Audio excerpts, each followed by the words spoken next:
New Thought Media Network. We are a global broadcast network of positive music, media, and entertainment, inspiring humanity's evolution along the journey of enlightenment and creating a world of love, peace, empowerment, and prosperity for all. New Thought Media Network. Positively inspiring.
Good morning. It's Saturday morning on the New Thought Media Network. Welcome to Science, Mind, and Spirit, the Conversation Series. I'm Reverend Barbara Jean Schreiner-Trudell, founder and spiritual director of the Center for Spiritual Living on the Lake in Toronto, Canada, and my pronouns are she, they. Well, there's a team of us, as you saw in the opening graphic, and every Saturday morning we join you here on NT Media Network to share the science, mind, the principles, the practice, and more than anything else, how to apply these principles in your life today. So if you're watching live, I'd love it if you would put a greeting in the chat so we could welcome you to the show today. Today we're talking about the episode from December 1956, Science Mind, and it's called An Experiment with Faith by Ernest Holmes. Now, where I found this, of course, is Science Mind Archives. So what we're doing here on Saturday mornings is we go through the Science Mind textbook chapter by chapter for the first half of the year. And then in the last half of the year, we go to the Science Mind Archives and we pick articles out and we talk about those to, just remind you that there's a lot of information out there and we can take a deep dive into that. So be sure to check out Science Mind Archives and look for something interesting to read, because believe me, you will find it. You will find it for sure. Well, let's start with today, An Experiment with Faith. Ernest Holmes was, I think, a few years ahead of his time. I think he was way off with great ideas. And of course, we're still playing with those ideas today. What fascinates me is how relevant they still are. Nothing really has changed. So Ernest Holmes said, well, Jesus was different from other people, and maybe he was, but he didn't say that he was different. I think this is a really important thing to remember if we are studying the Bible at all, that Jesus always talked about all that I do, you will do, and greater things. Never did he say, I'm up here and you are, way down here, meaningless. It was really a conversation about showing us what we're capable of. So I love that although it looked like he did things that maybe I couldn't do or you couldn't do, I really believe that we have done a lot more than what he would have even imagined back in his day. So if we believe in a power that's greater than we are, and come to know that we as human beings are also spiritual beings. So I'm a spiritual being. I'm having a human experience. I live in the universe. I live in this one divine matrix, or whatever you want to call it, God, spirit, first cause. That energy, that power, we live, move, and have our being in. We're not separate from it. We're not different than it. So when complications show up in our life that we don't know how to handle, the best thing we can do is go within, trusting in that source that power within us that has always been there and always will be. And once we are confronted with this idea, it really is a little bit staggering, isn't it, to imagine that we are that powerful. But what if we are? What if we are that powerful? What if we do have the power within us to heal the sick, to transform circumstance, to create harmony in our life and our world? What if that is a possibility for us? What if we're playing this game of, oh, well, I can't do much because it's just me? Well, if you look back at the stories in the Bible, Jesus was, just a guy walking around having faith, absolute faith. So when we look at ourselves, and I want us to really be honest in what we're looking at. When we look in the mirror, are we seeing the consciousness of the Christ? Are we seeing that divine principle inside of us? Are we seeing ourselves as powerful, intelligent, or are we looking in the mirror counting the lines around our eyes or the bags under them or how many chins we might have at present? Like what are we doing in our day-to-day experience? In the beginning in the Bible, in the book of Genesis, he tells Adam to name the things that are created. And whatever Adam would name them, that's what they would be for him. Now, what that suggests to me is that our words have power, and that if those words have power, the words that we use, it might be important to really pay attention to the words we're using and the way that we're using them. If we're calling our life bad, wrong, terrible, awful, we get to be right. If we sit back and go, oh, here's a little speed bump in my life, but you know what? It's okay. I'm powerful and positive. I'm intelligent and creative. I can draw on that source within me to begin to move me in such a way as to overcome whatever's in front of me. It doesn't need to stop me and block me. It's just an opportunity to maybe move me in another direction or change my course slightly or maybe in a really big way. So when we take a look at some of these things and we recognize this power, we begin to see ourselves quite differently than maybe we had ever imagined before. Um, he writes in this article, there is something in me greater than I appear to be. And that something in me isn't myself as a mere human being at all. It is something that was put there when I was born. There is a divine presence and power within me waiting for my recognition, waiting for my recognition. What does that tell us? It tells us that it is there. We have everything we need to live our lives in a really powerful and remarkable and exciting way, prosperous way. But if we don't acknowledge it, if we don't recognize it, if we don't believe it, then we get to continue in the way we're currently experiencing life. The little challenges that show up, the difficulties that we may see that, throw us right under the bus. Instead of that, we could stand up and recognize that I am a powerful, creative, remarkable being, that my life is a life of purpose. My life is something that is remarkable in all ways. So we can really change the course of our experience by paying attention to what we are thinking about. Now, sometimes when we think there's power in the words, we think we have to speak them to have them have power. That is not true. Those ones that we're thinking that are running around in our head all the time, those ones have great power. Great power. So we want to pay attention to what it is that we are thinking about. What is the last thing we do at night before we go to sleep? Because remember, the mind works all night long. It doesn't stop. So if it's working all night, what did I go to bed with? Did I go to bed with the evening news? Some of us do that. I'm not saying it's a bad thing. I'm just asking the question. If that's what my mind is working with overnight,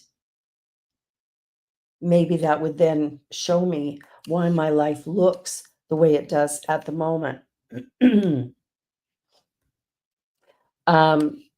here, he wrote, if I could only believe that the power which has made it possible for me to live might be able to do a little more, perhaps then I would know that it could even do something beyond my most cherished dreams. What if our dreams could come true? What if we could make things happen?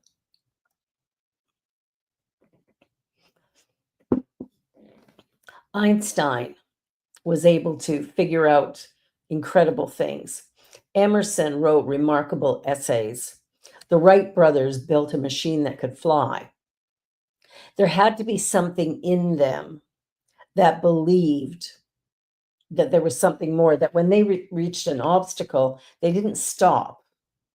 They maybe redirected, but they continued. They made modifications, the Wright brothers, and continued. What happens most often with many of us is we have a big idea, we start to work on it, and then our doubt comes in, and that doubt has power if we allow it to. But if we go, no, no, you sit in the back seat, I'm the driver here, and I'm going to pay attention to what it is I'm dreaming about, what it is I'm hoping for, so that I can begin to manifest that.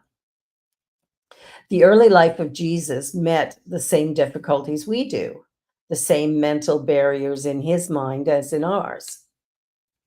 This must have been so, or he would not have declared that he had conquered unbelief.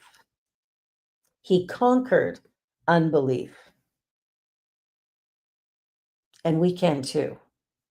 We can too. That's the whole thing, is how do we overcome what we see in the world that we call reality, which in fact is just mere manifestations that, as soon as they're created, begin to change again. Everything always changing. If we lose the whole meaning of Jesus' teaching, his life, his work, if we overlook this factor, Jesus did not say, God likes me better than he does you. Like that. That was never said. God will do things for me that he will never do for you. Well, that's not it. He taught, in effect, I've come among you. I have lived with you, worked with you, and taught you. I've told you about these things which permit you to enter the kingdom of heaven now. Catch the now. So what's the kingdom of heaven? Is that a vacation destination point I get to go to once I die? But he said now. What if the kingdom of heaven is right here? And I can live in joy, peace, love, wonderment. I can live my greatest dreams, or I can drop into the pits of hell and call my life bad, wrong, terrible, awful. How am I using language? The power of the word truly matters. And Jesus was an example. And whether we believe that the man actually existed or not, the writings that are in the Bible show us a way of living that is possible for everyone, not just a few, but everyone. And when we come to understand that I have the power within me to create my life, to overcome circumstance, I have that power. When I can really heal my unbelief or disbelief in that, if I can heal that, then what's left is a belief in possibility that I can overcome the world, that I can move forward in a way that would allow me to really be what I was created to be. Imagine for a moment that there's nothing wrong with you. I mean, your behaviors might, be questionable. However, you, the essence of you, has never been touched by anything bad. You are, in fact, perfect, whole, and complete, just like the day you were made. Now, your human experience may not be reflecting that at the moment, but the minute you turn back, the minute you turn your awareness back to that place of who am I? You know, we're going within, we're finding that power within us, that strength within us, the I am presence. How do you use the two words I am? These are powerful, powerful words. They're powerful words. If we sit back and start with I am enough, that's a nice starting point. I am enough. And because I'm enough, then whatever shows up in my life, I somehow have a way of dealing with it. I don't have to be afraid of it. I don't have to, just drop on the ground in fear and worry. I don't have to allow the anxiety to overcome me. What I can do is take a moment. So if we allow ourselves to just breathe, just take a moment, close your eyes for a moment, and just breathe. In through the nose, out through the mouth, and just become present and still with the breath.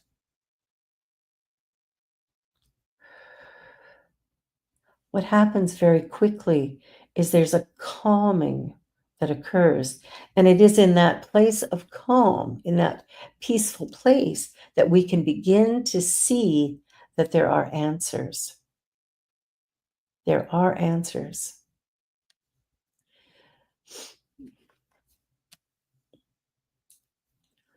Everything that Jesus did was an example of the certainty and power of spiritual faith.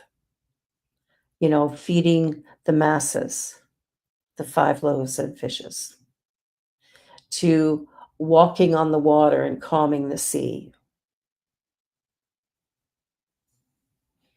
All of the things that he did in faith that it would be. Stand up and walk. Open your eyes and see.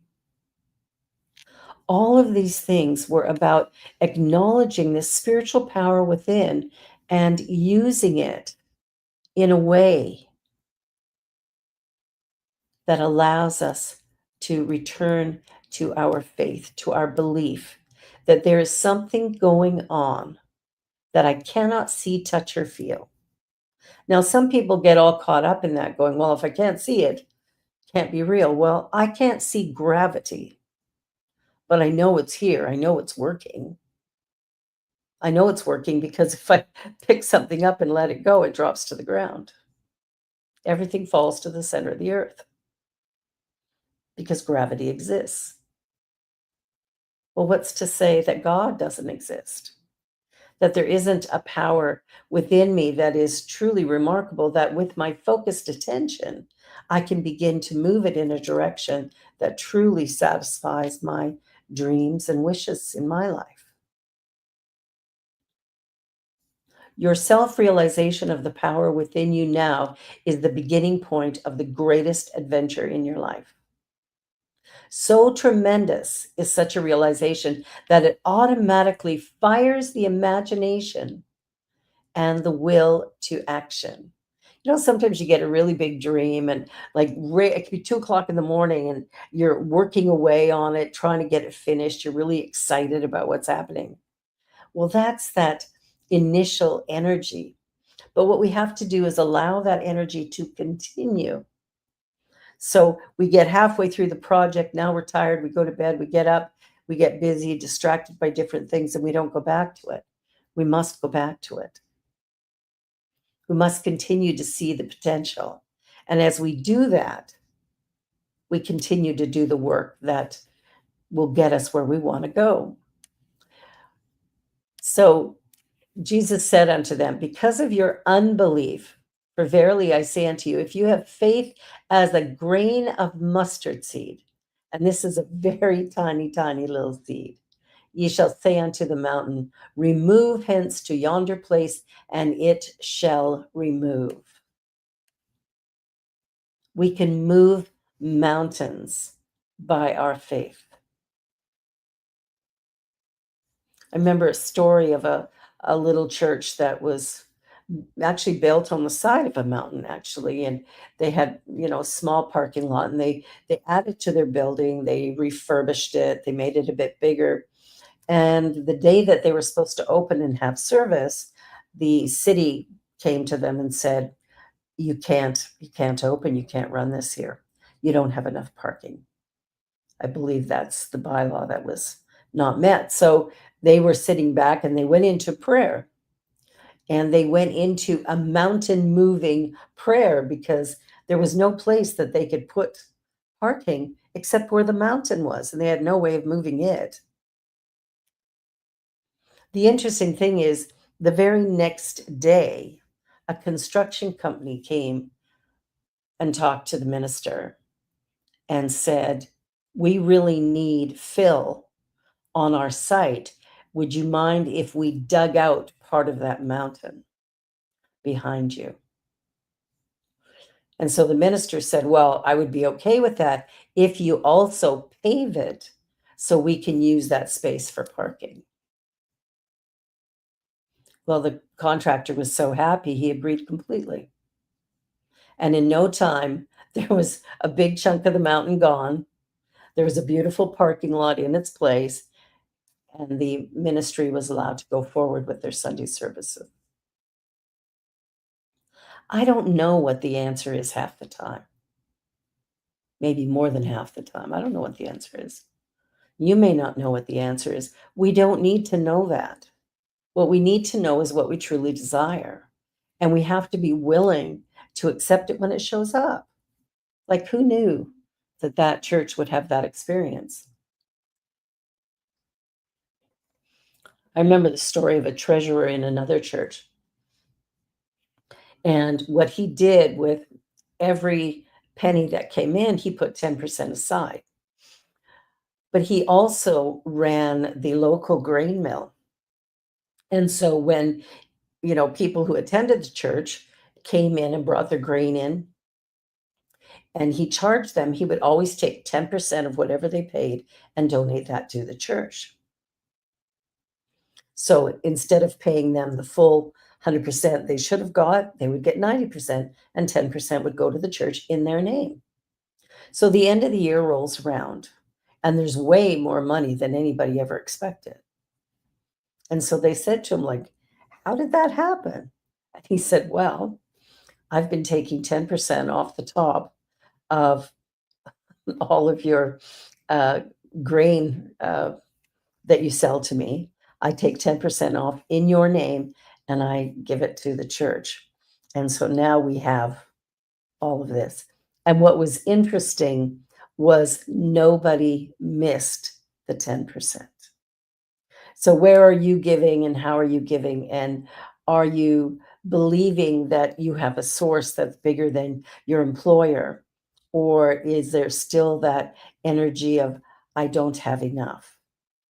I have a little sign on my desk that says, gratitude turns what we have into enough. So I invite us just to really sit with this lesson today. And, if you have a membership with the Science Mind Archives, go in there and get yourself some of these older magazines and read through them. They're absolutely stunning. So if we can believe that there is a presence within us, all wise, all knowing, all loving, then our experiment with faith has started. This is where we want to go. And even though we find our faith as small as a grain of mustard seed, it is sufficient to our needs. And as our faith grows through definite and constant practice, it will do more than satisfy simply our needs. It will bring forth for all to see that which is divine within ourselves. It will bring forth hidden talents which have been lying dormant. Those things that we thought we didn't know how to do, maybe we do. We just haven't tried. And why haven't we tried? Well, fear of failure, fear of success, There's a lot of things that, that maybe we sat back and went, oh, I don't know. The minute we tap into that, we will no longer be experiencing insecurity, lonely, separateness, because that faith makes us whole. There's a lot of resistance to change, but change is the constant. Change is the way we get to where we desire to be. I mean, think about it. Where I am now is where I am now. If I continue to do everything exactly the same way, how far am I going to go? I'm still going to be right here where I am now.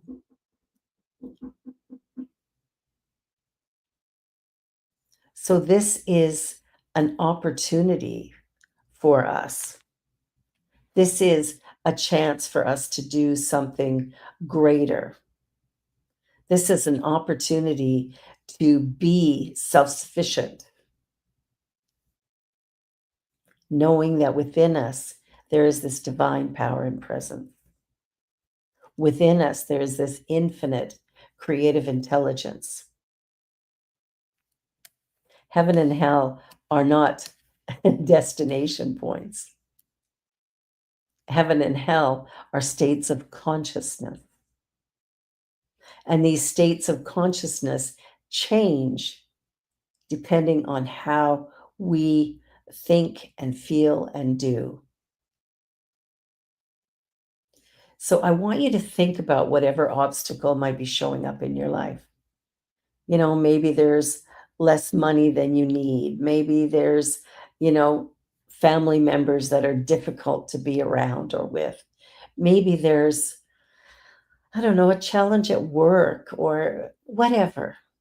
I want you to rethink or reevaluate these events in your life and begin to look at them in a new way. Begin to look at them as if they are, uh, as if they are just bumps in the road, just small little bumps in the road that have no power whatsoever. Bumps in the road that allow us to find our way in such a way as to experience prosperity and love and creative expression, and to do all of it with ease and with grace. That everything we want in our life is possible. Everything we need, we already have. So, where am I putting my attention? And what is my intention?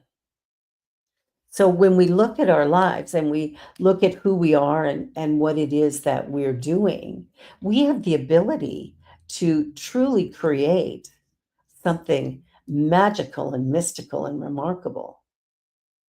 We have the ability to do anything and everything that we want to do. We have within us the skill set to be the person that we were created to be, because we are all unique and special. Every single person. In the Bible, it says that we're created in the image and of the likeness. Now, that does not mean that God is a person. We've turned around and created God in our image rather than realizing God is the infinite and the absolute. It's everything. And it is energy. When we think about what has been created in the world, what quantum physics is saying is that everything is just energy. There's all this blank space and then these little bits of something, quarks and leptons. But somehow through thinking, we create form. We take that energy, because energy was never made and will never stop. Energy is always. And so now we're able to use it. We're able to take it and use it and funnel it in a certain direction through our thinking.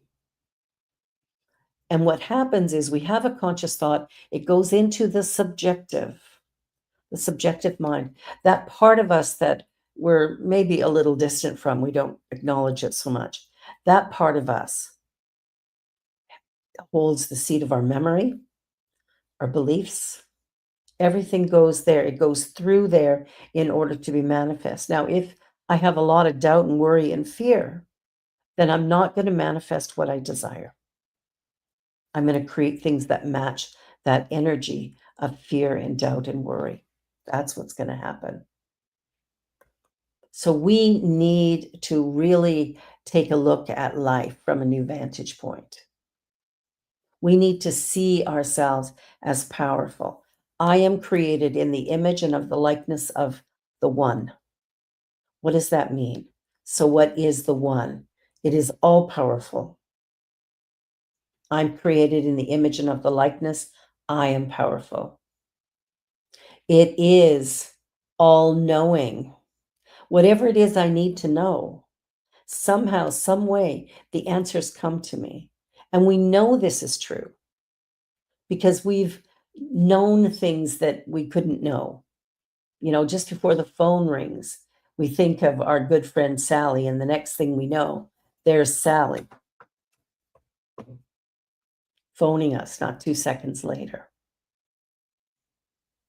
We're playing a game of Trivial Pursuit and we get the oddest question that we're sure we have never heard of.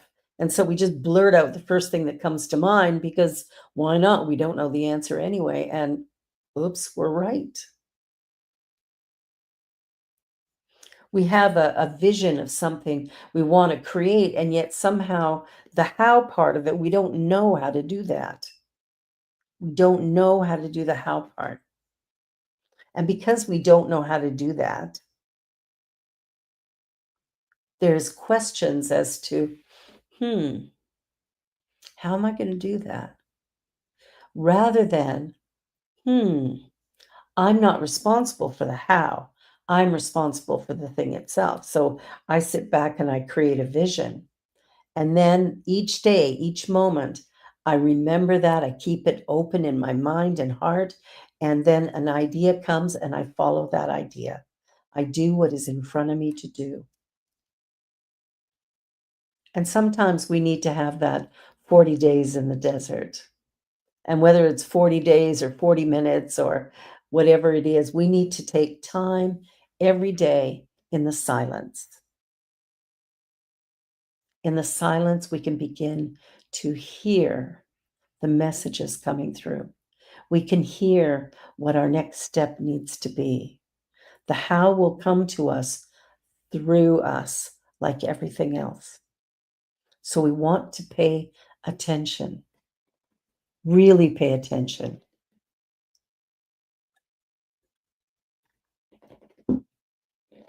We have faith, all of us.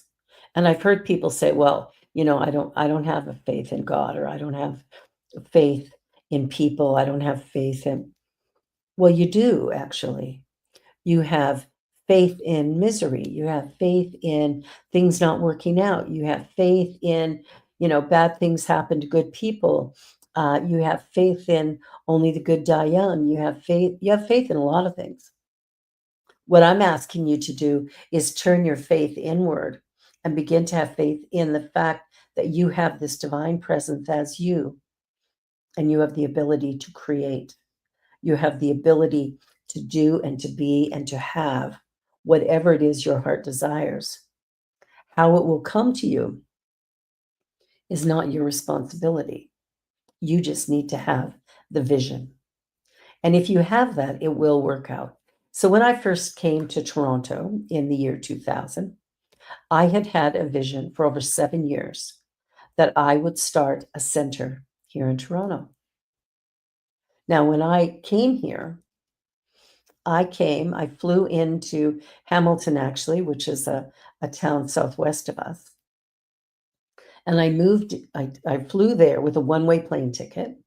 And the only friend I knew in Ontario lived in Oakville, which was between Hamilton and Toronto. So she picked me up at the airport. I spent the night at her place, and then I came to Toronto the next day. Stayed. There was a person here who said, you can stay on the couch and till you find a place and get started. So there was a little bit of stuff in place. I came here with a one-way plane ticket, $40 in my pocket, 2 suitcases of summer clothing, my laptop, and a big dream. That was it. And here's what happened. Somehow, some way, I always had enough food to exist. Definitely missed a few meals. Always had a roof over my head. And even within a month of being here, less than a month, I had found a great apartment and was able to get moved in. And that was easy to move, right? 2 suitcases. But what was wonderful is how things lined up. Somebody said, "Here, go out and, door knock with this city councilor. There's an election coming up." Yeah, okay. Went out with her 2 nights and she asked me if I'd like to work for her. So I started working at Toronto City Hall. And I worked there until the church was able to pay me enough that I could actually pay my rent and buy groceries. The interesting thing was that I had not planned any of that. And even the apartment that I rented, which was beautiful, nice and clean and neat, the owners were fantastic. And I said, "Well, I've got first month's rent, but not last." And they were like, "Well, we can work with that." And I had first month's rent because I borrowed it from my son. The journey that we're on opens doors for us. But sometimes when we walk through those doors, we don't yet have all the answers. Like when I moved into that apartment, I had no idea how I would pay the next month's rent. So sometimes we have to take that leap of faith. We have to know that there is a power within us that knows, and that as we move forward, the way will be made clear. But not until we take that first step. Change is the constant in life. We can't manage it or manipulate it, but it's a constant. And it's the thing that probably most of us fear the most. We don't like change, but we want the big dream.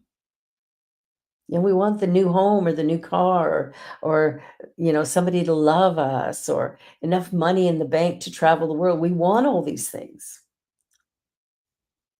But are we prepared to do and to be? And be is the most important one. Are we willing to be the person that will make that happen? Are we willing to be that powerful divine being that we are? Are we willing to see the consciousness of the Christ inside of us as this divine oneness? We're divine and one with all that is, and that we have the ability to change our circumstances. We have the ability to actually create change in our world. It doesn't take everybody to make a change. Look at Gandhi. Gandhi changed things within himself that changed things within the country. Nelson Mandela changed things within himself, which then changed things within the country. The journey that we're on as one person could be sufficient.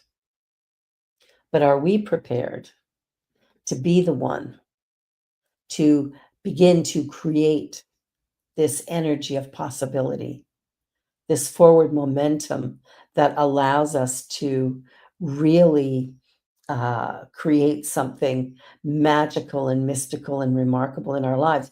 Are we ready for that? Or is it easier to complain about the weather or to watch TV all day rather than write the book we've been talking about? All of us are on a journey. Every one of us has something that we'd like to do or be, and the possibility for us to accomplish it is within us. It's not out here. Our best friend doesn't know how to do it for us. We must do it for ourselves. Self-reliance.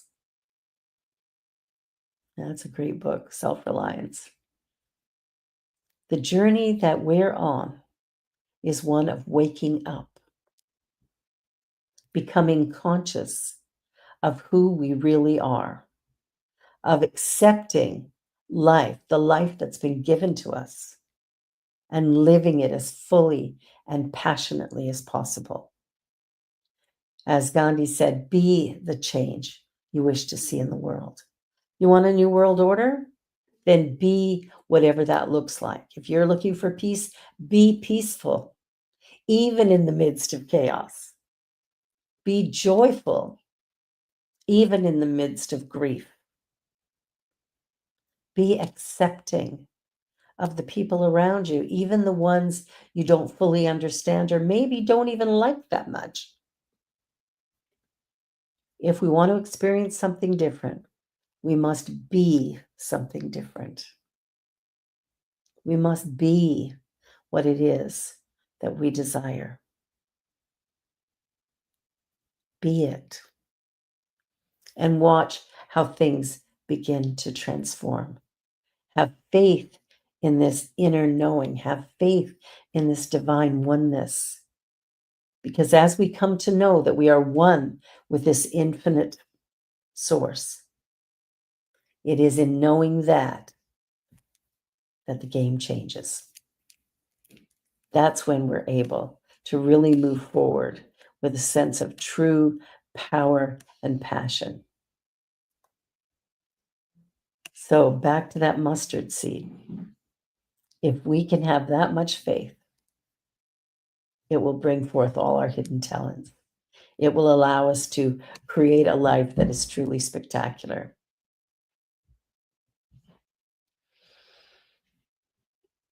We're it. So what are we creating together? A world that works for the highest and best good of all?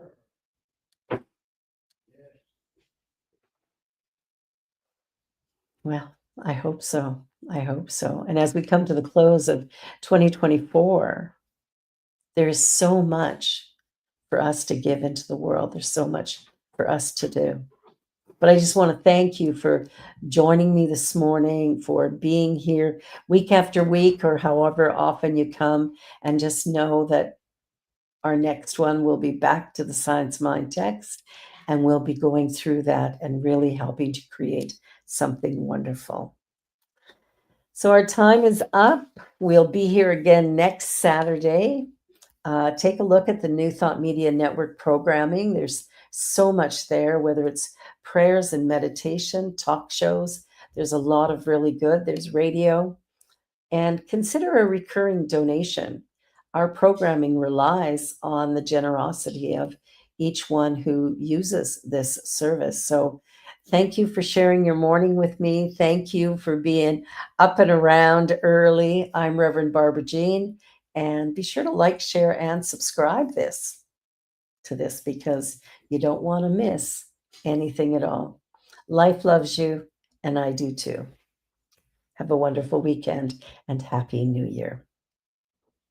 Please help us say thank you to our organizational sponsors, including the Hefferland Foundation, Affiliated New Thought Network, International New Thought Alliance, Science of Mind Archives and Library Foundation, Center for Spiritual Living Denver, Center for Spiritual Living Midtown, New Thought Philadelphia, Planned Happiness Institute, Summit Center for Spiritual Living, One Heart Retreats, Center for Spiritual Living on the Lake, Unity Kitchener, Unity Spiritual Center Ottawa, Om Center for Spiritual Living, Satya Center, Begin Within Ministries, Center for Spiritual Living North Jersey, Unity of Savannah, and the Center for Spiritual Living Seattle,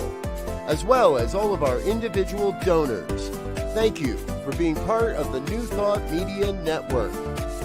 Please like, share, and subscribe. New Thought Media Network. Positively inspiring.